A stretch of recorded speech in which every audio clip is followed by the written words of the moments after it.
Agradecemos a Dios porque nos permite comenzar esta nueva grabación. El estudio que vamos a compartir hoy es uno de los temas bíblicos que algunas de las personas toman para enseñar que Jesús no es Dios, que Jesús fue creado y que tuvo su inicio en algún momento en la historia de este mundo.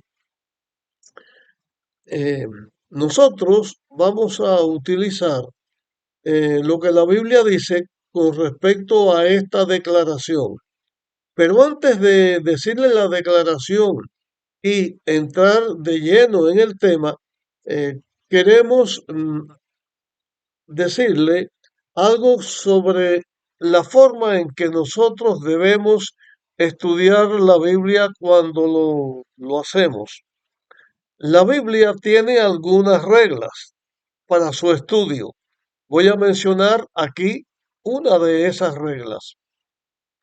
Cuando uno está leyendo la Biblia en un libro que no tiene que ver o en un tema que no tiene que ver con profecías, la Biblia debe entenderse en forma literal.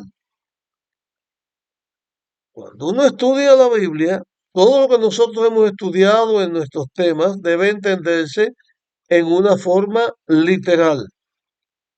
Esa escritura de la Biblia, que se debe entender en forma literal, debemos entenderla como está escrito, aunque tiene enseñanzas que se aplican, tiene también enseñanzas espirituales, tiene enseñanzas que ayuda a la persona, pero el entendimiento es un entendimiento literal, como por ejemplo la semana de la creación, como la hemos estudiado con días de 24 horas, aunque otros dicen otras cosas, pero bueno, ya esto lo hemos analizado. Así que cuando uno lee la Biblia en un libro que no es profecía, se debe entender en forma literal, a menos que lo que se está diciendo, la misma lógica enseña que no puede ser de una manera literal. De esta forma o de estas reglas de estudio de la Biblia tiene que ver precisamente el texto que hoy nosotros vamos a analizar, que aunque no es una profecía, sí tiene que ver con una profecía, porque Dios está hablando de esto antes de que llegue el momento, pero se debe entender en una forma simbólica y no literal. ¿Por qué razón? Porque es completamente imposible que se pueda entender en una forma literal y esto lo veremos en el momento en que estudiemos el texto al que nos estamos refiriendo. Cuando uno lee la Biblia, es otra regla, cuando uno lee la Biblia en un libro o en un tema que es profético, un tema profético debe entenderse de una manera simbólica, a menos que la evidencia escritural enseñe que debe entenderse de una manera literal. Tengamos esto en nuestra mente para cuando vayamos a estudiar la Biblia, porque son reglas que nos ayudan a entender las cosas como son.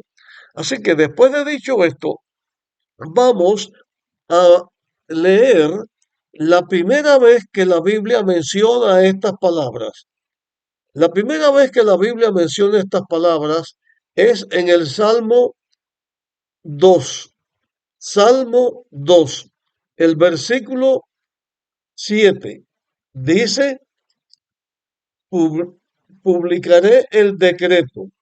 El Eterno dijo, mi hijo eres tú, yo te engendré hoy. Este es el texto. Es una declaración de Dios, del Eterno, de Jehová, donde dice, mi hijo eres tú, yo te engendré hoy.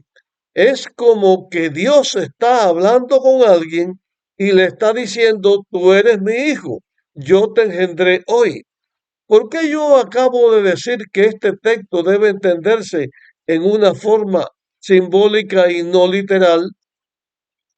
Sencillamente porque ese término de te engendré tiene que ver con la forma en que Dios creó al hombre, a la mujer, al hombre. En la creación Dios le dio el sistema o el aparato reproductor. Y el momento en que un padre engendra un hijo, no puede decirle al hijo, tú eres mi hijo, yo te engendré hoy. ¿Por qué? Porque cuando el padre engendra al hijo, ese es el momento en que se hace la concepción, o sea, el momento en que el esperma entra al óvulo, lo fecunda y comienza una nueva vida. En ese momento, el ser que ya comienza con vida porque hubo una fecundación no tiene inteligencia, no tiene entendimiento, no puede comprender. Por lo tanto, si la expresión es Dios diciéndole a alguien, tú eres mi hijo, yo te engendré hoy, no puede entenderse literalmente porque no le puede decir a un óvulo fecundado, decirle tú eres mi hijo y ya le habla hasta del sexo, hijo, no hija, tú eres mi hijo, yo te engendré hoy, porque no hay capacidad en el que está escuchando el receptáculo para decirle eso. Por lo tanto, debemos entender que esta expresión de Dios, tú eres mi hijo, yo te engendré hoy, tiene una explicación no literal, sino simbólica. O sea, ¿qué quiere decir Dios cuando dijo, tú eres mi hijo, yo te engendré hoy? ¿Qué quiere decir? No es literalmente que Dios le está diciendo a alguien en ese momento, yo soy tu padre, yo te engendré hoy. Es imposible. Ahora, ¿qué quiere decir cuando se hace esta declaración? Cuando uno está estudiando la Biblia acerca de un personaje específico que la Biblia tiene, que es el rey David, que cuando era un niño y un adolescente, un jovencito, era pastor de ovejas, la manera en que Dios convierte a David, porque Dios lo elige en un momento dado, eso está en la historia de David, en algún momento nosotros lo vamos a estudiar, Dios elige a David para que sea rey de Israel. Llegó un momento en la historia o en la vida del rey David en que él comenzó a ser rey. Dejó de ser el pastor de ovejas, el guiador de las ovejas, para ser el pastor de las ovejas que guía al pueblo de Dios, o sea, el rey. Estas palabras se aplican primeramente a esta obra de Dios con David, no en que ese día Dios engendró a David. David fue hijo de Isaí, pero hubo un momento específico en que David comenzó una nueva fase o etapa de su vida. Comenzó a ser rey en Israel. Esta declaración se aplica a David primeramente en este aspecto. David dejaba de ser el pastor, ya había pasado otra fase de militar después de ser el pastor de ovejas, pero Dios lo fue convirtiendo hasta que llegó a ser el rey de Israel. Dios eligió a David para ser rey y David comenzó a ser rey. Cuando comenzó esa etapa de su vida, Dios dijo, tu hijo a David: tú eres mi hijo, yo te engendré hoy. Bien, eso es con respecto al rey David, pero la segunda vez que aparece en la Biblia esta declaración ya no tiene que ver con el rey David. Ahora tiene que ver con otra cosa y la Biblia dice claramente con qué es lo que tiene que ver. Esta declaración la encontramos en el libro de los Hechos, en el capítulo 13 y el versículo 33. Y allí dice la palabra: Dios la ha cumplido a los hijos de ellos, a nosotros, al resucitar a Jesús, como en el Salmo segundo está escrito: mi hijo eres tú, yo te engendré hoy.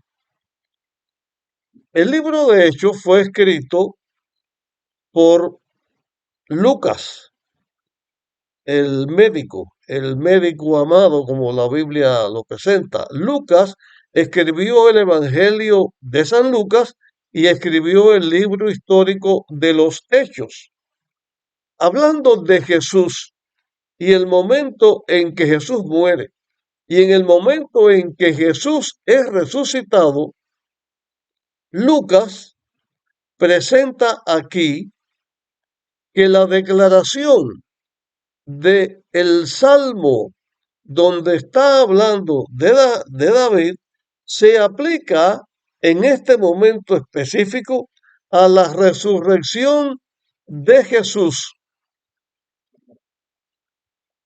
Lógicamente, cuando les hablé que este es un texto que se debe entender simbólicamente y no literalmente, aquí hay otra declaración.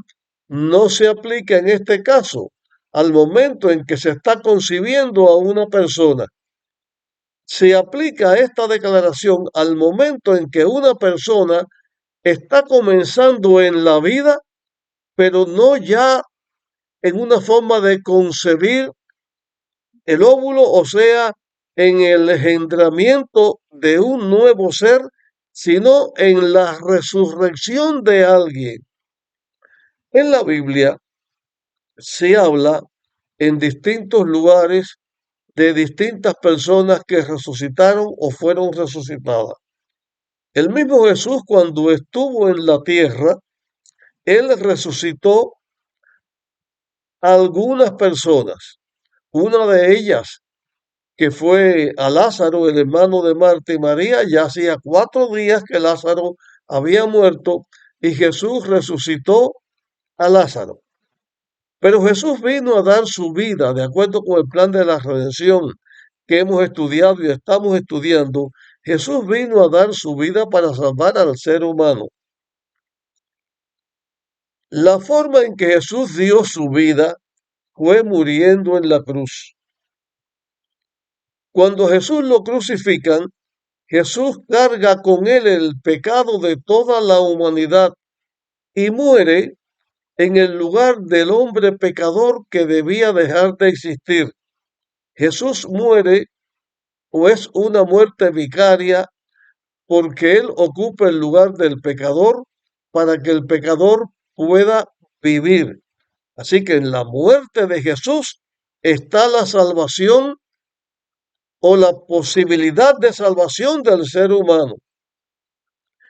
Pero Jesús muere, lo llevan a la tumba, lo sepultan en la tumba, pero Jesús no se corrompió, Jesús no quedó en la tumba. Murió un viernes por la tarde y en las primeras horas del domingo Jesús resucitó. Jesús resucita victorioso. Con su muerte, Jesús culmina su obra redentora, su obra expiatoria de morir en lugar del ser humano. Porque Jesús no queda en la tumba. Cuando Jesús muere en la cruz, ya Él hace lo que debe hacer para salvar al hombre, pero si Jesús se hubiera quedado en la tumba, el hombre no tendría la posibilidad de la vida. No habría plan de redención, no habría redención del ser humano. Por lo tanto, Jesús no podía quedarse en la tumba, porque Él vino a morir por el ser humano. Y Jesús, como ser santo que era, sin inclinación al pecado, Él muere cargando el pecado de la humanidad pecadora, y por eso es que Él muere, es que Él pone su vida, da su vida para salvar al ser humano. Pero tenía que levantarse de la tumba para que la victoria fuera consumada, para que el hecho de la redención pudiera ser una realidad, para que Satanás fuera herido en la cabeza, para que Cristo, que fue herido en el calcañar al morir en la cruz, venciera a Satanás, porque Jesús destronaba a Satanás no solo al morir, lo hacía en una forma inicial, pero lo llega a concretar cuando Jesús resucita. Al resucitar Jesús es victorioso y triunfa sobre el mal. Por eso a Jesús se le aplica esta expresión, tu hijo o mi hijo eres tú, yo te engendré hoy, porque es el momento en que Jesús triunfa sobre Satanás y por la obra que Jesús iba a hacer de ahí en adelante. Hasta aquí llegamos con nuestro tema. Vamos a continuarlo en la próxima ocasión. Así que nos vemos en el próximo tema.